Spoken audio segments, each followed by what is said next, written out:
Tu n'as encore rien vu. Tu n'as encore rien vu. Je suis sur le chemin. Dieu est en train de m'amener pas à pas. Alléluia. Alléluia. Je suis encore sur le chemin. Bien aimé, quand Dieu emmène un peuple, ça veut dire qu'il t'emmène toi également individuellement. Tu vas connaître des bons, des triomphes, des percées dans ta vie personnelle. Quand Dieu emmène un peuple, ça veut dire qu'il s'occupe de toi individuellement. Je ne sais pas dans quel niveau tu es. Si tu es en train de faire les business, Dieu te dit, ça c'est rien. Ce n'est même pas la dîme de ce que je vais réaliser dans ta vie. Bien aimé, commencez à te réjouir. Alléluia. Oh yes. Alléluia. Notre Dieu est victorieux. Amen. Même dans le Nouveau Testament, il a pris Pierre dans les filets. Les filets parce que c'était un pêcheur. Il passait son temps à ranger les filets, à nettoyer les filets. Il a fait rentrer dans l'apostolat. Alléluia. C'est ça le Dieu que nous servons. Quand il te prend de quelque part, il te fait un bond vers l'avant. Afin de montrer sa puissance, afin de montrer sa fidélité, afin de montrer son alliance. Il veut montrer au monde, voici ce que je fais avec ceux qui m'acceptent, ceux qui me servent. Bien-aimé, tu ne peux pas rester là où tu es.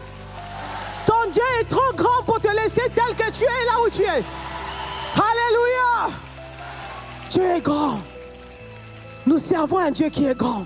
Pourquoi tu veux que je sois petit, que je reste petit, que je sois éteint, que je sois caché? Non, ce n'est pas mon partage. Ça ne fait pas partie de mon agenda. Ce n'est pas ce qu'il avait déclaré pour ma vie. Amen.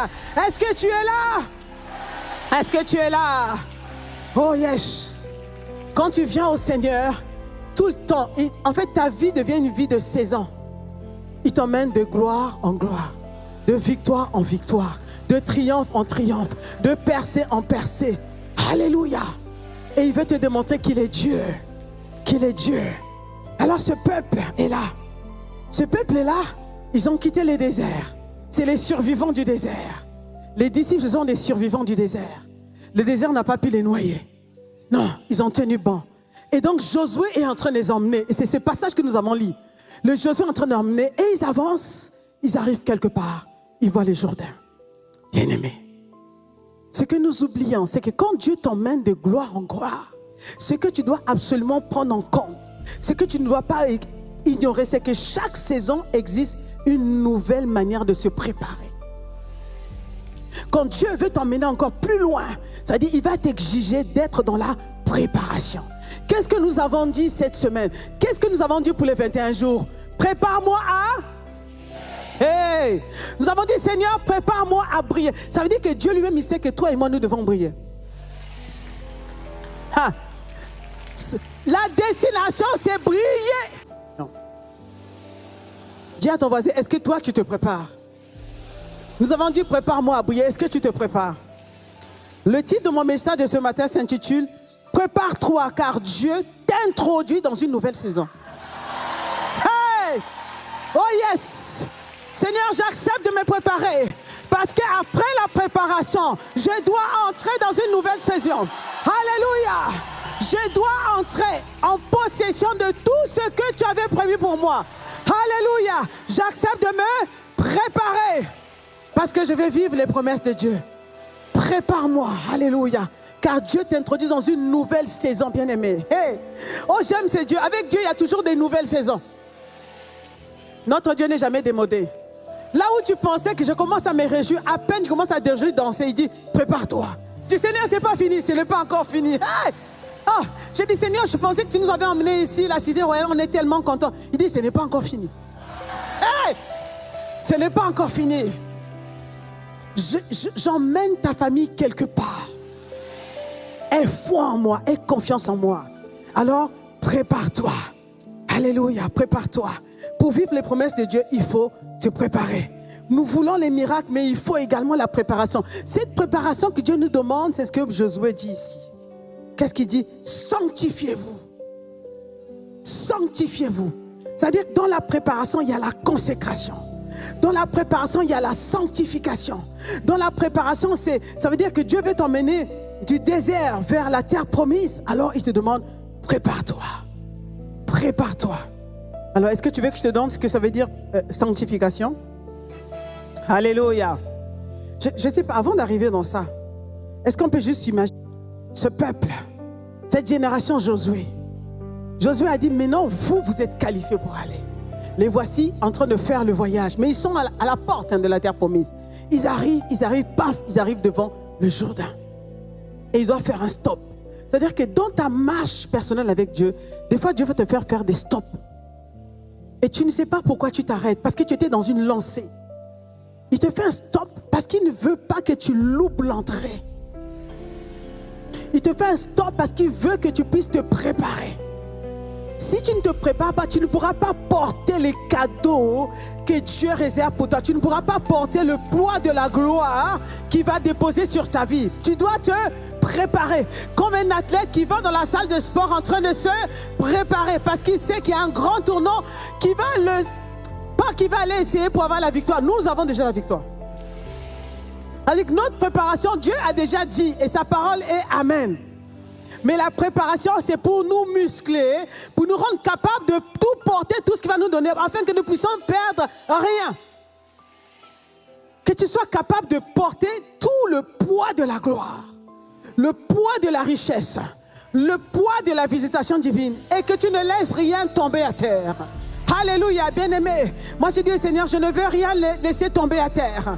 Parce que des fois, j'ai vu les gens venir vers moi, me proposer des contrats, j'étais contente, jusqu'à ce que Dieu me dise, hey, tu es contente pour que ça? Je dis, Seigneur, mais c'est bien. J'ai dit, non, il y a plus que ça pour toi.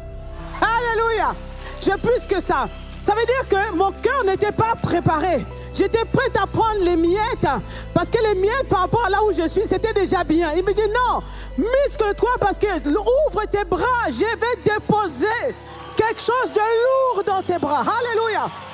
Je vais déposer quelque chose qui te dépasse. Alléluia. Prépare-moi à briller. C'est-à-dire que le genre de brillance là, ce n'est pas les stars de ce monde. Hein? Non. C'est-à-dire que sans faire exprès, tout le monde va lever les yeux pour regarder. Dieu, oh. Ils vont dire, my God, my God, my God. Alléluia. Ils vont parler comme nous, my God, my God, my God. Dieu, on n'a jamais vu ça. C'est ce que Dieu fait. Alors prépare-toi. Alléluia. Oui, parce qu'il arrive des moments où Dieu appelle à changer de saison. Dans Josué, chapitre 3, verset 1, la Bible commence par Josué se leva de bon matin. Le peuple est arrivé à la frontière spirituelle. Pendant 40 ans, ils étaient dans le désert. Ils ont tourné en rond. Maintenant, Dieu dit que le temps du désert est terminé.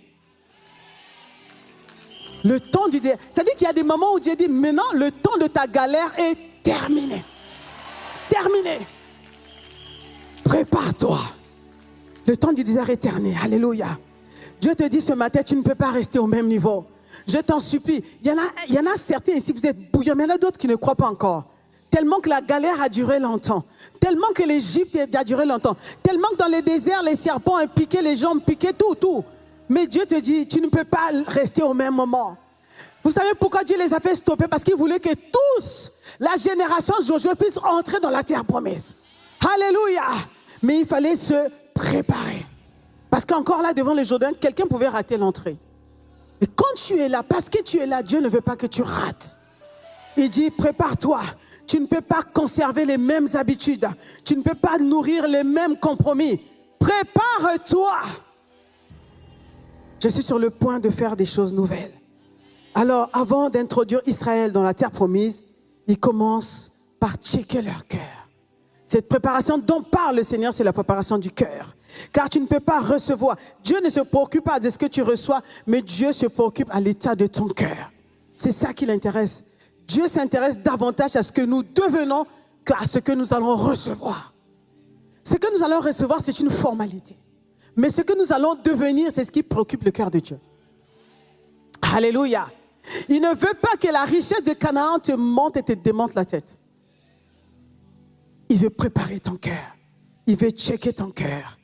Alléluia. Alors, ce matin, je vais partager avec vous quelques vérités dans la préparation. Amen. Amen. Amen. Amen.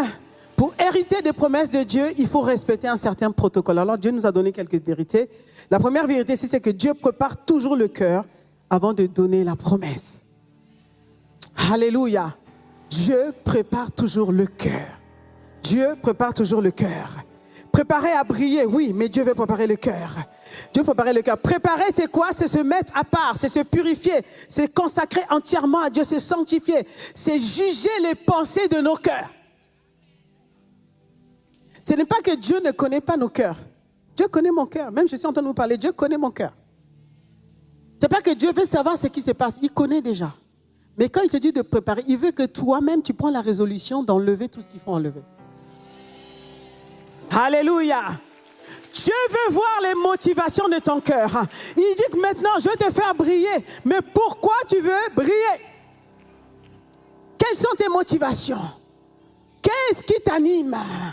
Est-ce que tu veux briller pour que les hommes te voient?